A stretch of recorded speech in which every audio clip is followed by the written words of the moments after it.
I have a serious question I want to ask you guys. Actually, I have two serious questions I want to ask you guys. The first is, how much money do you want to make on a yearly basis? And the second question is, how much do you need to make on a yearly basis? See, a lot of you guys are going to be entering college, and one of the first things that you have to do when you enroll is to decide on a major. And majority of you guys in college have no idea what you want to do.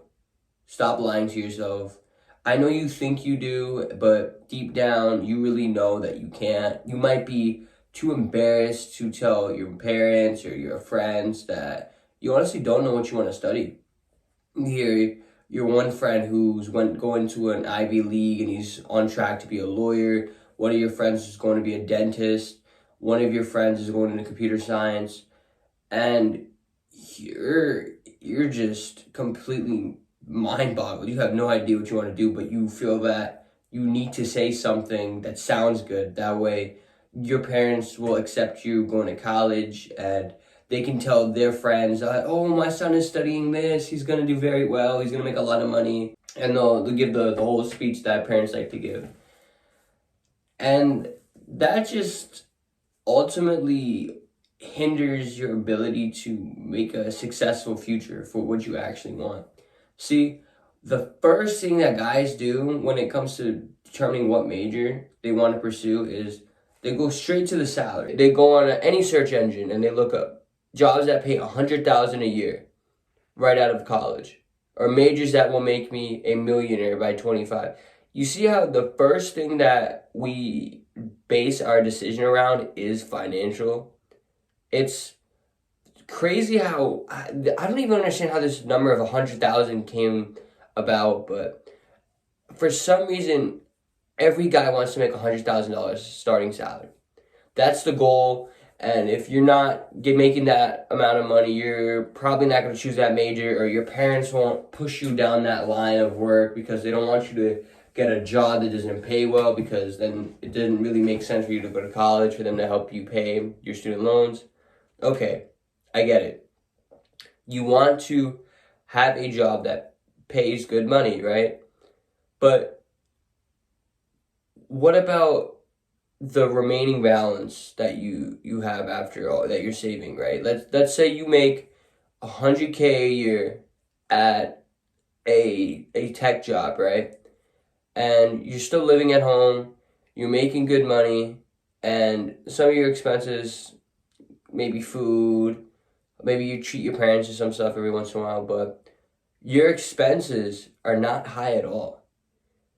But you're not happy with your job at all. You're only in your line of work for simply the monetary gain. And it comes to a point where you can't even progress in this career. You have zero intentions of wanting to get better. As a result, even if you work hard in that line of work, you will still never maximize on the potential of climbing and growing within that career path. For example, I have zero interest in wanting to be an accountant. Absolutely zero interest. But I know accountants get paid pretty well. If you go to college and you do an extra year and you get your CPA, you could be making some good money. You could be making over 100K starting. But why would I do that to myself? Yeah, 100K sounds great. It really does, right? But I wouldn't make any more than that in the long run. And I would kind of cap myself out right there at that amount of money. If I went into a career path that I was actually passionate about and actually enjoyed, I know people say not to do what you're passionate about, but okay, let's take it down a notch. Do something you enjoy. So like, do a line of work that you have the characteristics to be more successful in. That's a better way of choosing your major and choosing your line of work. If you know you can be successful in a certain area because you have the skills and the qualities that are needed in that line of work, go down that path. That is how you should choose your major. It's not about what necessarily makes the most money. or what you're passionate about, you have to do what you are good at. You have to do the things that you have a natural talent for. There are some people that can literally stand in front of an audience of 100, 200 people and present a project that they might have done last minute or that they didn't even really do, and they kind of just BS some answers, threw in some pictures on a slideshow, turned it in just to make sure they didn't get any points deducted, and they can kill that presentation. Absolutely kill that presentation. Whereas there's another guy that is super smart, super technical, can make sure everything looks nice, be super detailed, practice 1,000 times. But the moment he gets up and tries to present in front of everybody, he forgets everything. He gets nervous. He can't make eye contact with the rest of the room. You could see the genuine fear in this guy's eyes. You can genuinely see the fear within this kid. No matter how much he tries, he'll never be that good of a public speaker. He can get better. He can become a decent or above average speaker. But there are some people that will have a natural advantage over him that can blow his work out of the water on days that they barely even have to try. Now imagine when that person comes prepared. The guy that's naturally has the talent for public speaking. Imagine when he comes prepared. Imagine when he has notes. Imagine when he took time to do a mock-up or a mock role or a mock presentation of whatever he was going to showcase. Then that's really scary, because now he's going to destroy anybody. Anybody who comes in his way, he will absolutely destroy. You have to figure out the line of work that matches your personality traits and the characteristics and skills you have or can eventually develop in a relatively timely fashion.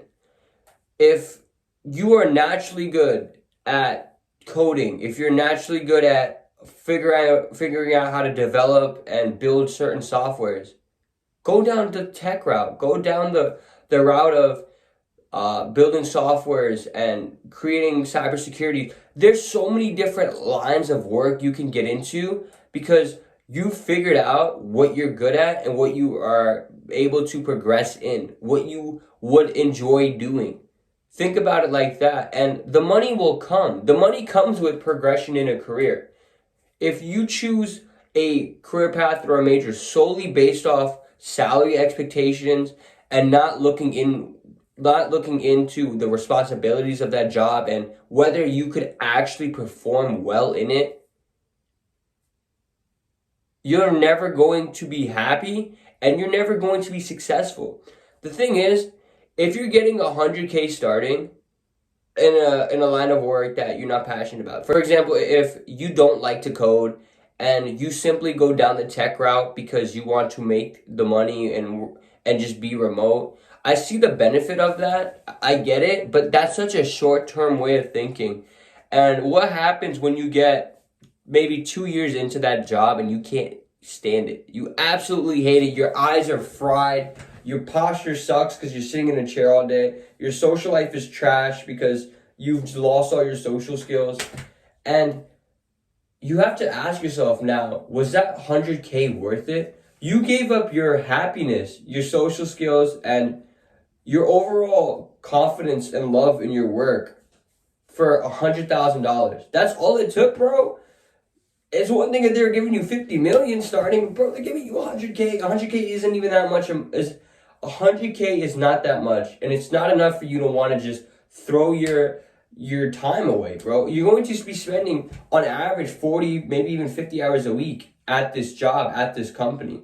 Why not spend it at a place that is respectable, that you enjoy, and that you also makes enough money from? Why not spend it at a company you enjoy being at, or at a line of work that you enjoy being at? If you love to talk and you know that being in a line of tech might not be for you, go into human resourcing or go into supply chain, go into project management. You see how the skill sets are completely flipped than a normal software engineer?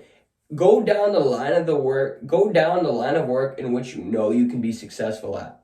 the money will come with progression.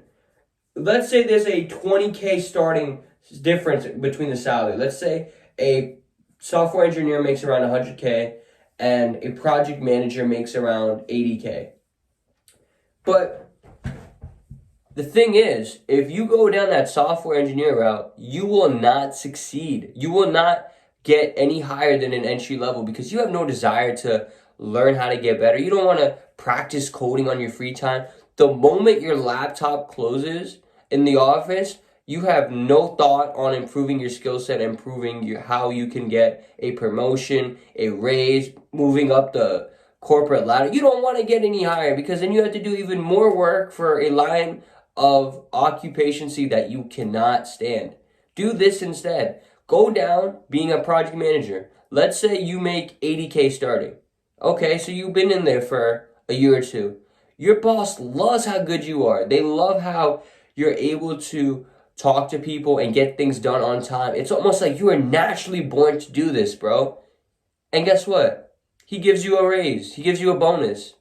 You're projected to make 140K now. You do even better. You make a business decision that a lot of people would have been too scared to make, but you stuck to your guns. You believed in yourself, and as a result, the company you work for profited drastically. Now, the boss calls you into his office. He's blown away. And guess what? He gives you another incentive. He gives you another bonus. Now you're making 160K 3 years in, whereas you would have still been at 100K if you didn't get fired, if you didn't get laid off because your work is not well detailed, it's not detail oriented, the code is kind of wonky, doesn't run all the time, and you just don't have a passion for the company. You don't have any instinct, or you don't have any desire to want to hang around and join the company events because your brain is just so fried from working and you just don't like sitting in a chair all day. The difference between those that are successful versus the unsuccessful is not by how much they make, but it's how big of a change or how big of an impact they make to the projects or the work that they are pursuing. See, you could be making 80K for 1 year, but then if you're getting a pay increase, if you're getting affection or an applause by the people that are working in your team, if your team is winning, that is your measure of success, not by just the amount of money that you earn, not just by your starting salary. Starting salary is literally the starting point. You have a whole career to go down. You have so much more time to build and progress and make severe impacts. And honestly, just be more proud in your work and be proud of what you put out. You're not going to be proud of those coding problems that you solve or this new software that you save from getting hacked. If that's not what makes you happy, if that doesn't tickle your fancies, bro, it's not meant for you, and that's okay. At some point in life, you're going to have to sacrifice money a little bit.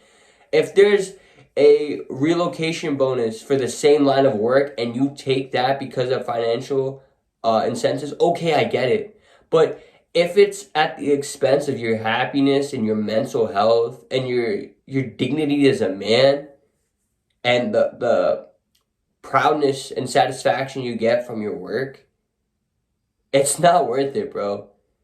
If you are still dealing with issues on what career path you should go down and you're still not sure what major to pick, bro, it's okay. Click the link in my description and book a call with me today. I will give you the advice you need and just get you that much closer to getting you on the right track. And honestly, I just look forward to seeing you grow, bro. You know what to do. The choice is yours.